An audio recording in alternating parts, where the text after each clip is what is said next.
నమస్తే, మనం Jubilee Hills police station దగ్గర ఉన్నాము. ఇక్కడ ఫోన్ ట్యాపింగ్ విషయంలో ఈరోజు తన వాగ్మూలాన్ని ఇవ్వడానికి ఈటల రాజేందర్ రావడం జరిగింది. ఆ సందర్భంలో ఇక్కడ తన అభిమానులు, తన కార్యకర్తలు అందరూ ఇక్కడ పెద్ద సంఖ్యలో రావడం జరిగింది. ఒకసారి మాట్లాడి తెలుసుకునే ప్రయత్నం చేద్దాం, వాళ్ళు ఏమనుకుంటున్నారు. నమస్తే అన్న, ఏమంటారన్నా ఈటల రాజేందర్ని ఫోన్ ట్యాప్ చేయడానికి? సుమారుగా ఈరోజు ఈటల రాజేంద్ర గారితో పాటుగా కొంపల్లి అట్లానే హుజూరాబాద్కి సంబంధించి ఇంపార్టెంట్ నాయకులు ఎవరెవరైతే ఉన్నారో అందరి ఫోన్లో ఇష్టం వచ్చిన ట్యాప్ చేశారు. వ్యక్తిగత స్వేచ్ఛను పూర్తిగా హరించి వారి ఇష్టం వచ్చినట్టు బీఆర్ఎస్ హయాంలో చాలా దారుణంగా సంస్థలను వాడుకొని చాలా తీవ్రమైన కుట్రపూరిత నేరాలు చేశారు. ఎట్టి పరిస్థితుల్లో వారి మీద ఎట్టి పరిస్థితుల్లో యాక్షన్ తీసుకోవాలని కోరుతున్నాం. ప్రధాన తీసుకుంటే నమ్మకం ఉంది ప్రభుత్వం. ఇది డెఫినెట్ గా ఇది డ్రామా అనేదే తెలుస్తుంది. ఎందుకంటే ఫార్ములా 1 రేస్ కావచ్చు, కాళేశ్వరం కమిషన్ కావచ్చు, ఇది కావచ్చు, ఇదేంటి పొలిటికల్ డ్రామా చేస్తున్నారు అంతే. రోజుకి ఏదో ఒక రోజు ఒక ఇష్యూని తీసుకొచ్చి దీన్ని హైలైట్ చేస్తున్నారు. సంవత్సర కాలంగా ప్రభాకర్ రావు గారు వచ్చిన తర్వాతనే అవుతున్నారు. అంతకు ముందు వరకు ఏం చేసింది సిట్ ఇప్పటిదాకా?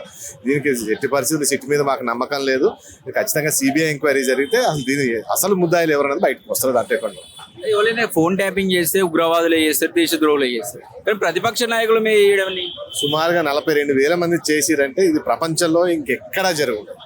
ఇది ఇంత పెద్ద క్రైమ్ ప్రపంచంలో ఎక్కడ జరుగుతుంది. కాబట్టి గత ప్రభుత్వంలో ఉన్న అధికారులు కావచ్చు, అప్పటి రాజకీయ నాయకులు కావచ్చు, 100% అందరినీ అరెస్ట్ చేయాల్సిందే. ఇది సిబిఐకి ఇస్తేనే దాంట్లో ఏముంది అనేది వ్యక్తిగతంగా ఇంట్లో ఫ్యామిలీతో మాట్లాడుకున్నారు. మా కొంపల్లి పార్టీ ప్రెసిడెంట్ సతీష్ సాగర్ అని చిన్న నాయకుడు, ఆయన ఫోన్ కూడా ట్యాప్ అయిందంటే ఇంకెవరిదిందని అసలు ఈ భారతదేశంలో ఇంత దారుణం ఇప్పటివరకు జరుగుండదు, ప్రపంచంలోనే జరుగుండదు.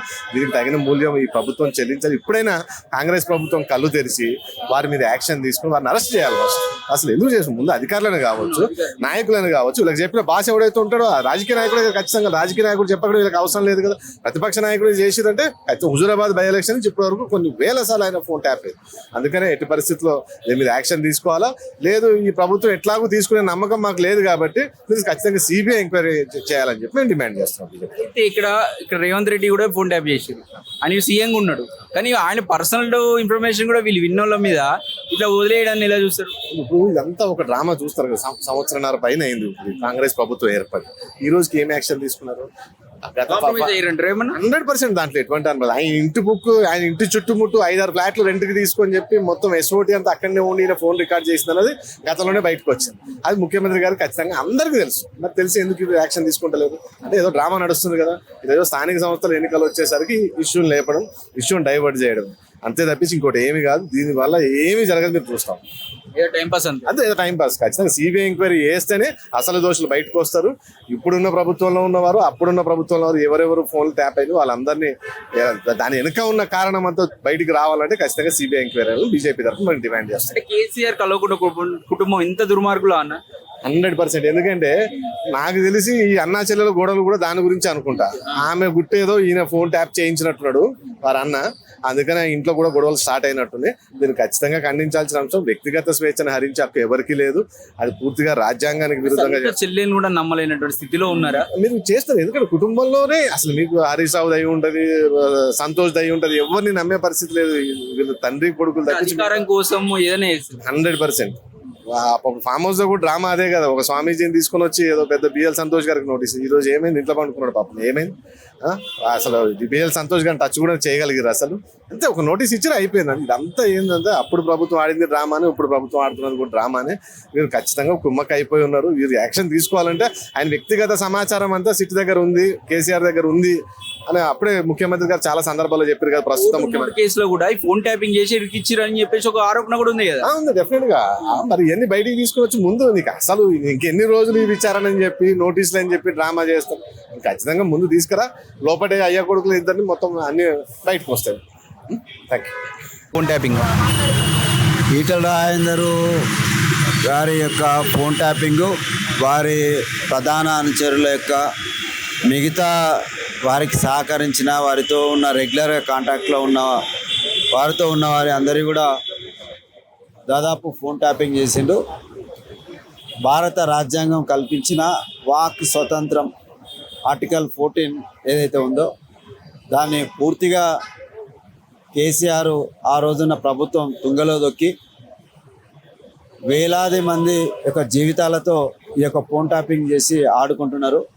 ఖచ్చితంగా దీని వెనకాల ఎవరున్నా సరే శిక్షించాల్సిందే.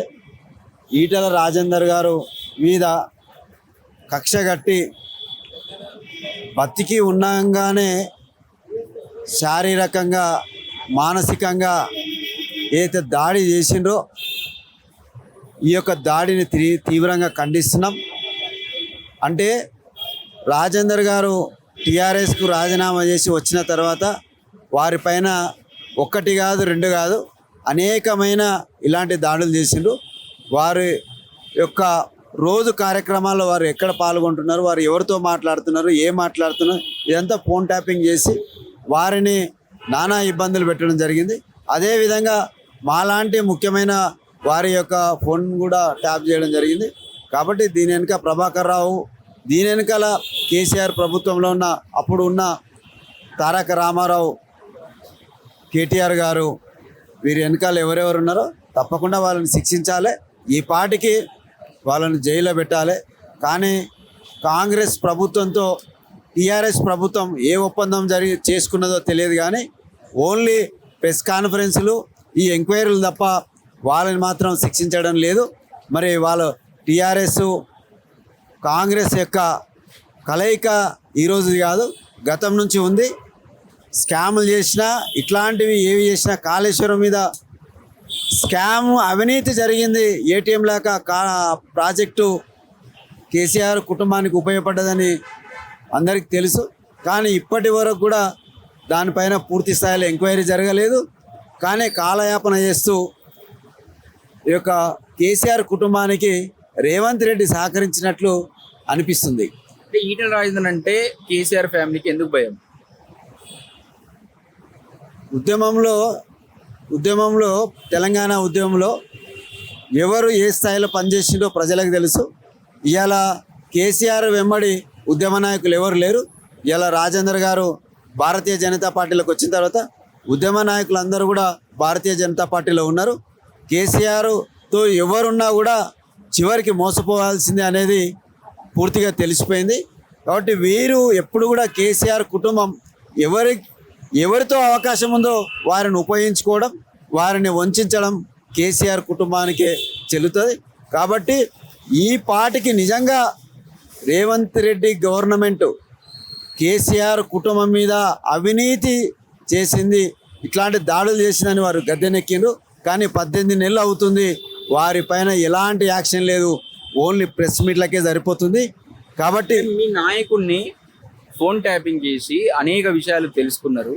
సో వాళ్ళని జైల్లో పెడతారని నమ్మకం ఉంది ప్రభుత్వం? నిజంగా మేమేమడుగుతున్నామంటే, ఈ ప్రభుత్వానికి దమ్ము ధైర్యం ఉంటే పూర్తి స్థాయిలో ఎంక్వైరీ చేసి 40 రోజులు వాళ్ళు టైం ఇచ్చింది కదా, 40 రోజులు దాటిపోయింది కదా, ఎందుకు మరి అరెస్ట్ చేయలేదు?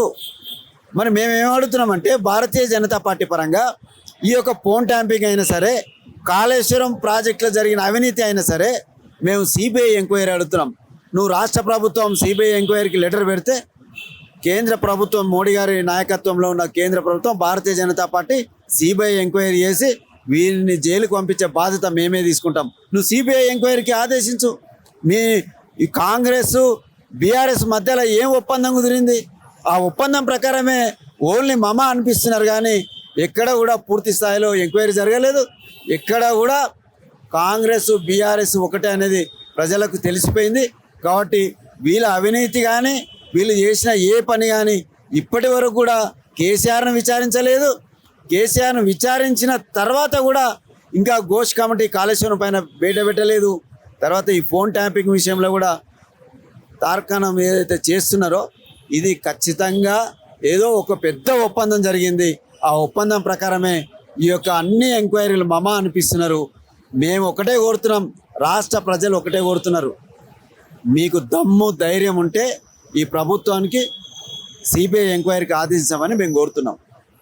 ఒకవేళ ఫోన్ ట్యాపింగ్ చేస్తే ఉగ్రవాదుల్లో లేకపోతే దేశద్రోహిలో చేస్తారు, కానీ ప్రతిపక్ష నాయకుల మీద చేయడాన్ని ఎలా చూడొచ్చు? అంటే కేసీఆర్ ఎట్లాంటి వాడు అంటే ఒక రాక్షసుడు.